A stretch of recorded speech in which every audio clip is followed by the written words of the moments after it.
People who pick fights with people who don't want to fight, those are punks. Meek Mills, when I ran into him finally, he said, yo, come here, let me talk to you. I need to talk to you like a man on the side, put me to the side. And he was talking, and I was looking at him, and I wanted to punch him. You said you think Puffy Meek? Yeah, the way they act around each other.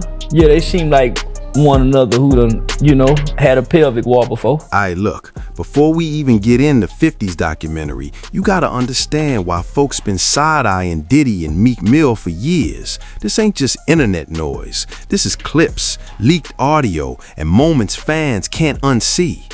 1 minute, it's that old pool video going around with Diddy telling Meek, you deserve it, daddy. Next thing you know, people slowing it down, replaying it, asking questions nobody was asking out loud before. The streets caught that energy instantly. King son, man, you doing it, man. You deserve it, daddy. You putting in that work. Proud of you. I love you.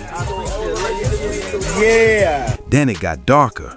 Audio leaked online, nothing clear, nothing confirmed, but fans swear it sounded like Meek making some wild, uncomfortable noises, and rumors started flying saying Diddy was right there, controlling the whole vibe. Again, that's what people say they hear, nothing proven.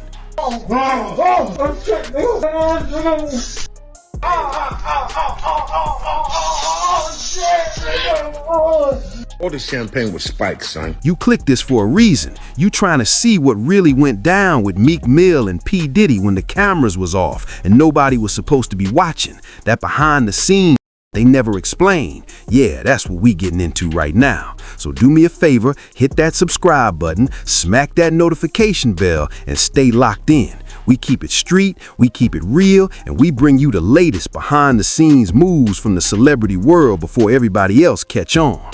Okay, now, once the blogs got it, once Reddit and Twitter ran with it, the damage was already done. Folks started asking why these clips keep popping up and why nobody ever explained them. Talking about expensive pain?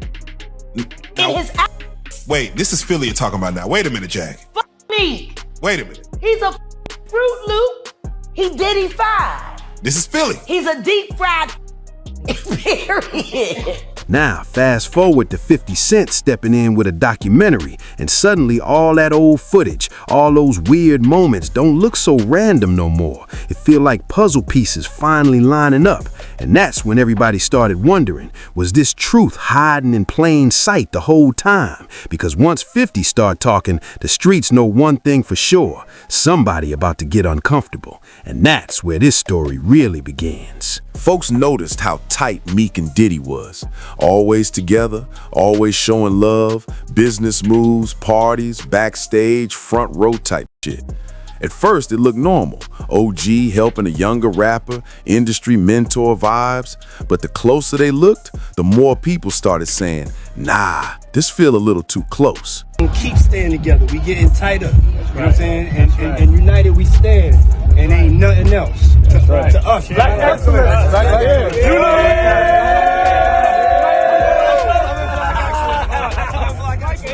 Online, fans started speculating heavy. Twitter threads, Reddit posts, blog comments, people straight up saying Meek and Diddy energy didn't look like just business or friendship. Some folks joked about it. Some took it serious, saying maybe they were sharing more than music behind closed doors. Again, nothing proven, just people reading body language, patterns, and moments the industry never explained. What really threw gas on the fire was when lawsuits around Diddy mentioned a rapper from Philly who used to date Nicki Minaj.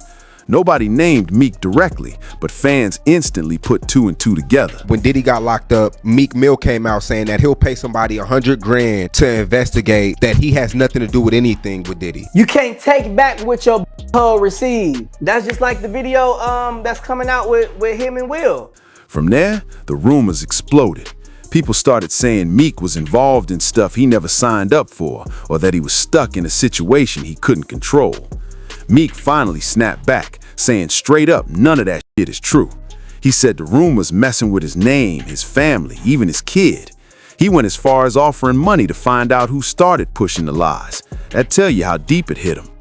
But in the streets, once a rumor catch fire, denying it don't always put it out. So now you got two sides, Meek saying it's all cap, and the internet saying the closeness was suspicious from day one. No proof, no paperwork, just speculation mixed with silence and old memories. And when 50 Cent comes out with a documentary putting pressure on Diddy, yeah, all that old talk came right back to the surface. And that's why people ain't just watching this doc for entertainment.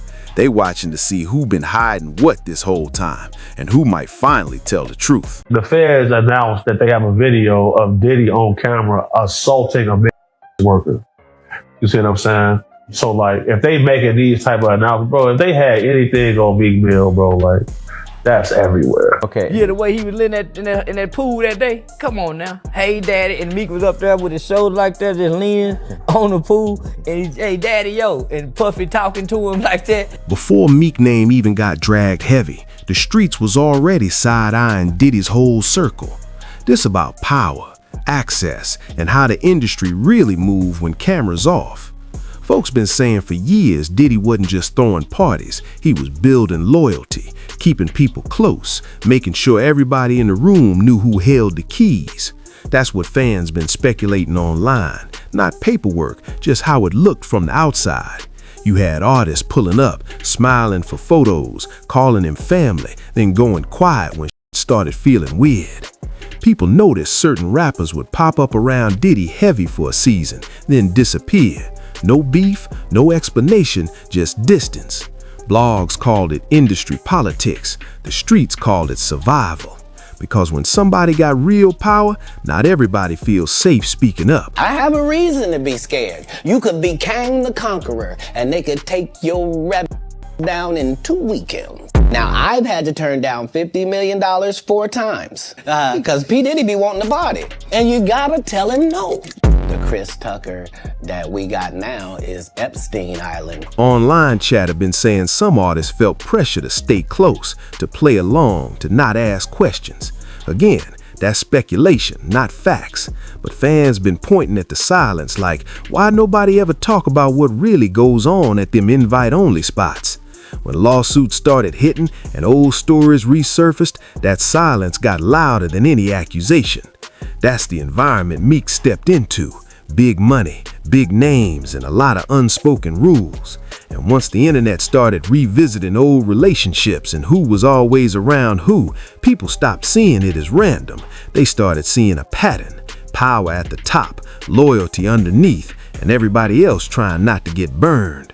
And when 50 Cent decided to peel that curtain back with a documentary, yeah, now folks wondering who stayed quiet on purpose and who was just stuck in the mix. Because the streets know one thing, when power moves in silence, the truth usually come out loud later. Before Netflix, before documentaries, before all these headlines, 50 Cent been warning folks for years. The streets know 50 don't speak unless he already 10 steps ahead. I get uncomfortable. Like he said something to me one time, a long time ago. At Chris Lighty's wedding, he told me he'd take me shopping. I looked at him like, what'd you just say? Let me move, man, before I do something. You're gonna make me mess up the wedding. Oh, that's a nice gesture. Let me get out of No, dude, you take me. That's what a guy says to a girl. What you been getting out of over a decade? I asked 50 about that. And he said you did the same thing to him. You asked him to take him shopping. Yeah, what? I'm a nice guy. Yo, why are you and 50? Hey, yo. Every time Diddy name came up, 50 would laugh, troll, post slick captions, and people thought he was just joking. But in the hood, jokes be warnings in disguise. 50 never moved like the rest of the industry. He don't owe nobody favors, don't protect nobody image. If he feel played, he keep receipts. And with Diddy, that tension been sitting there forever. Not loud beef, not diss tracks every week, just cold energy. Puffy might be like the two destination bosses for who don't anybody trust going each nowhere. other and never did. Nobody survived him. Because he'd been standing next to something his entire career. Right. He stood next to Biggie. You put hot on him. That's stand next to the fight if you want. Right? Stood next to Biggie. Stood next to Mace. Stood next to Jock. Look. People used to ask why 50 always poking at Diddy, why he never let it go. But the streets was saying maybe 50 seen things early. Maybe he peeped how power was moving behind closed doors. Maybe he watched artists get close, then disappeared, then act like nothing happened. And 50, he don't forget patterns. So when Diddy legal trouble started stacking up, 50 ain't look surprised. He looked prepared, like he been waiting on the moment when nobody could shut him up anymore. I haven't had issues with with Puffy, I don't like him like that. Like I don't like things that he would do, right, and make me uncomfortable. So we're speaking on Diddy. We're speaking on Puff. Yeah. Okay. But I don't have that thing where we ain't had no thing. I wasn't sending nothing at him, big. If it was on the street side like that, we would be actively doing things to each other. And that's when folks realized this wasn't random trolling. This was personal. And once you understand that, the documentary start making way more sense.